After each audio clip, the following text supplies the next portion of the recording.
तुम्हा तिघींनाही एकच प्रश्न मला विचारायचा आहे की सगळ्यात आधी तर तुमचा अनुभव कसा होता या चित्रपटात काम करण्याचा, आणि बघताना कोणताही ऐतिहासिक चित्रपट बघताना अर्थातच त्या गोष्टीची जितकी मजा असते तितकीच त्यावेळेचं जे आर्ट आम्हाला त्या चित्रपटात दिसतं, तुम्हाला सगळ्यांचे कॉस्ट्युम्स जे दिसतात, तुम्ही ज्या पद्धतीने वावरत असता त्याचीही मजा असते. कारण माझ्या जनरेशनने तर ते रादर कोणीच आपण बघितलं नाहीये.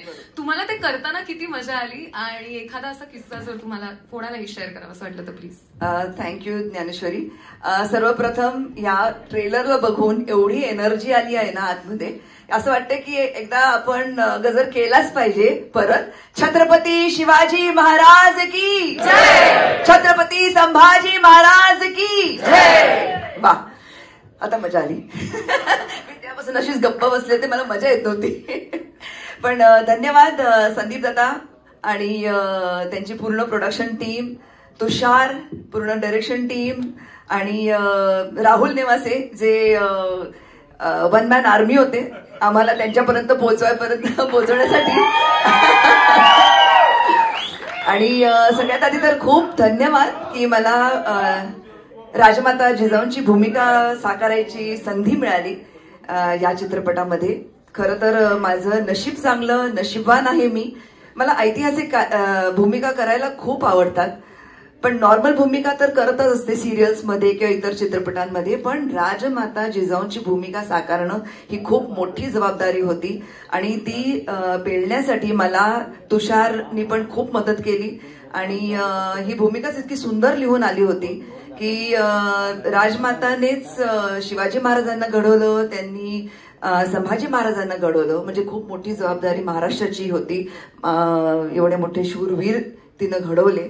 आणि ती भूमिका साकारताना मला आतून इतके असे छान व्हायब्रेशन्स येत होते ना की माझ्या चालण्यामध्येही माझ्या अंगात एक कंपन असायचं कायम की मी एवढी मोठी अशी भूमिका साकारते वगैरे. हा जो एक थरकाप थोडासा असतो, थोडासा एक ऑरा असतो, ते म्हणजे अक्षरशः ती भूमिका त्यावेळेस कॅमेऱ्यासमोर जगले असं मला वाटतं.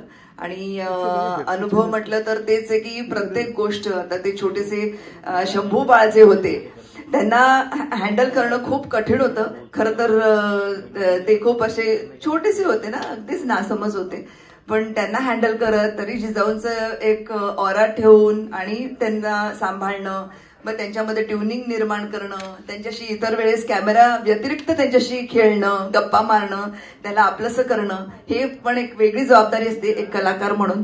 तर तो एक माझा एक वेगळा अनुभव होता या चित्रपटासाठी.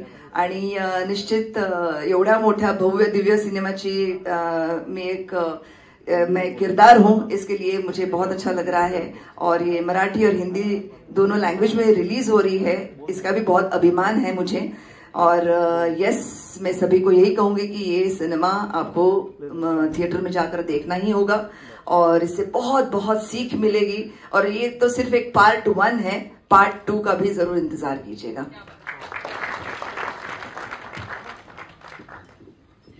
नमस्कार. मी खरं तर सई महाराणींचा रोल करते ह्या फिल्ममध्ये.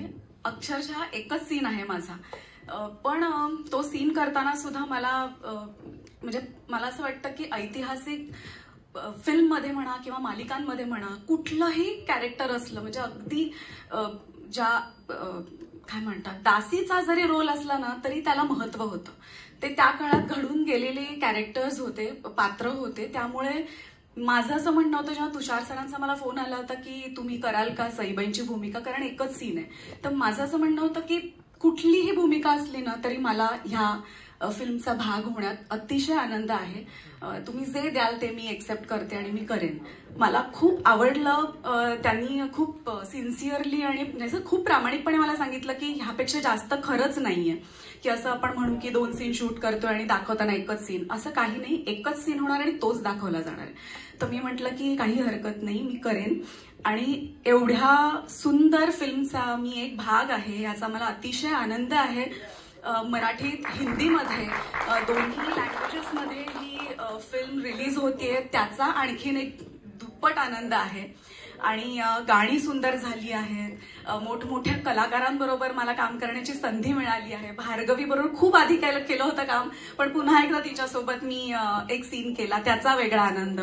तुषार सरांचं डिरेक्शन मला अतिशय आवडलंय आणि मला पुन्हा एकदा दुसऱ्या भागामध्ये तुमच्याबरोबर एक सीन जरी असला तरी मला करायला आवडणार आहे. त्यामुळे मी वाट बघतेय दुसरा भाग कधी येतोय. Anup ji, I am so lucky to work with you. म्हणजे माझा एक फोन झाला आणि मी त्यांना म्हटलं की जे काही मी बघतेय पोस्टर्समध्ये म्हणा किंवा त्यांनी त्यांच्या मोबाईलमध्ये मला जे शूट केलं होतं ते स्टंट सिक्वेन्स दाखवले होते, त्याच वेळी मी म्हटलं की किती मेहनत दिसतीये आणि ती मेहनत मला आता ट्रेलर्समध्ये दिसलीच, आपल्याला सगळ्यांनाच दिसली. तर हॅट्स ऑफ टू यू. आणि पुन्हा एकदा तुमच्याबरोबर सुद्धा काम करायची संधी मिळणार आहे, त्यामुळे तो आनंद आहे. इथे बसलेल्या सगळ्या कलाकारांना मी असं म्हणेन की आपण सगळेच नशीबवान आहोत की संभाजी महाराजांच्या आयुष्यात आपण काहीतरी एक टक्का इथे त्यांच्यासाठी म्हणून, त्यांच्यासाठी आदरांजली म्हणून आपण इथे त्यांच्या सोबत, ते नसताना, त्यांची शक्ती असताना आपण इथे त्यांच्या फिल्ममध्ये काम करतोय. आणि ह्याचा स्वतःला आणि आपल्या सगळ्यांनाच अभिमान आहे आणि तो राहणार कायम. थँक्यू सो मच परत एकदा अख्ख्या टीमला, म्युझिशियन्स, लिरिक्स ज्यांनी लिहिलेत त्यांनी सुद्धा खूप सुंदर लिहिलेत आणि इथे रंगमंचावर उपस्थित असलेले सगळेच आणि थिएटरमध्ये उपस्थित असलेले सुद्धा सगळ्यांनाच थँक्यू सो मच. तुम्ही खूप प्रेम देताय आणि प्रेक्षक सुद्धा खूप प्रेम देतील ही अपेक्षा आहे आणि आशा आहे. Thank you so much. माझ्यामध्ये पल्लवी सगळं बोलली आमच्या सगळ्यांच्या वतीने, पण खरंच खूप छान वाटतं. कारण कुठल्याही ऐतिहासिक सिनेमामध्ये ना बरेच वेळेला स्त्रियांना डावललं जातं जोपर्यंत ती स्त्री एक मध्यवर्ती भूमिका नसते. खरं कदाचित तेव्हा त्यांचं कार्य कमी असेलही, कारण माझघरातनं त्या बाहेर काही पडू नाही शकल्या, पण काही वेळेला घरात राहून सुद्धा त्या मुलांचं, त्या पिढीचं पालनपोषण करण्याची जबाबदारी त्यांच्यावर होती. त्यावेळेला ना हे असे शब्दच नव्हते की ती माझी लांबची काकू आहे, ती माझी लांबची आत्या आहे. सगळ्या घरातल्याच बायका होत्या आणि आपापली मुलं समजूनच त्यांना लहानाचं मोठं करायचं होतं. खरं तर धाराऊ मातांचं कॅरेक्टर असं आहे की त्यांना स्वतःचं घरदार असूनही केवळ महाराजांच्या प्रेमापोटी आज संभाजी महाराज एकटे आहेत आणि त्यांना आई नाही म्हटल्यानंतर आपलं घरदार सोडून त्या काळात ती बाई त्या घरात येऊन राहिली. हे आज आपण म्हणतो की एखादी बाई खूप सॅक्रिफाईस करते करिअरसाठी, घरदार, हे म्हणणं आपल्याला खूप असं एकदम अभिमानास्पद वाटतं एका बाईबद्दल की अरे ती खूप करिअर ओरिएंटेड आहे. पण जी बाई घरात काम करते तिच्याविषयी आपण तो रिस्पेक्ट अनफॉर्च्युनेटली नसतो. पण त्या काळात अशा बायका होत्या ज्या घरदार सांभाळूनच असं काहीतरी वेगळं करत होत्या की ज्याचा आज आपल्याला अभिमान वाटला पाहिजे. आणि तो अभिमान या सिनेमाच्या माध्यमातून आम्ही सगळ्या स्त्रिया, खरंच म्हणाल तर जसं पल्लवी म्हणाली तसं खरंच या सगळ्या स्त्रियांचे रोल खूप मोठे नाही आहेत, कदाचित सिनेमा बघताना तुम्हाला जाणवेल, पण जेव्हा त्या स्क्रीनवर येतात तेव्हा त्या काही ना काहीतरी असं तुम्हाला देऊन जातात की घरी जाताना तुम्ही ते सोबत घेऊन जाल आणि ते खूप महत्वाचं आहे असं मला वाटतं. मग ती नाती असतील, एखाद्या गोष्टीकडे बघण्याचा दृष्टिकोन असेल किंवा प्रेम जरी असेल, माया जरी असेल, तरी ती तुम्ही घरी घेऊन जाऊ शकता. आणि एकच गोष्ट मला सांगावीशी वाटते ज्याचा मला अभिमान आहे की आतापर्यंत ना मराठी नाटकांविषयी खूप रिस्पेक्ट आहे की मराठी नाटक म्हणजे खूप काहीतरी वेगळं आहे, मराठी नाटक आज जगाच्या पाठीवर आणि नकाशावर काहीतरी कार्य करत असतं. पण मराठी सिनेमाच्या बाबतीत आपण असं म्हणत नाही. आपण आजही असं म्हणतो हिंदी सारखा पिक्चर वाटतो. नाही, आमचा सिनेमा मराठी आहे आणि तो तितकाच छान आहे, त्याची कुठल्याच भाषेशी आणि कशाची तुलना नाही होऊ शकत. प्रत्येक कलाकृती, प्रत्येक भाषा काहीतरी वेगळं सांगत असते. कदाचित मराठी चित्रपटांमध्ये वाङ्मय जास्त असेल, पण या सिनेमाच्या माध्यमातून आम्हाला एवढंच दाखवायचं की आमचा हा सिनेमा जगाच्या नकाशावर आणि मराठी किंवा जगाच्या नकाशावर जेव्हा सिनेमा येईल तेव्हा आमच्या सिनेमाचं नाव आलं पाहिजे, हा आमचा प्रामाणिक प्रयत्न आहे आणि तो सगळ्या टीमनी दाखवलाय. अनुपचं तर विशेष कौतुक आहे, ते काही मी वेगळं सांगायलाच नको.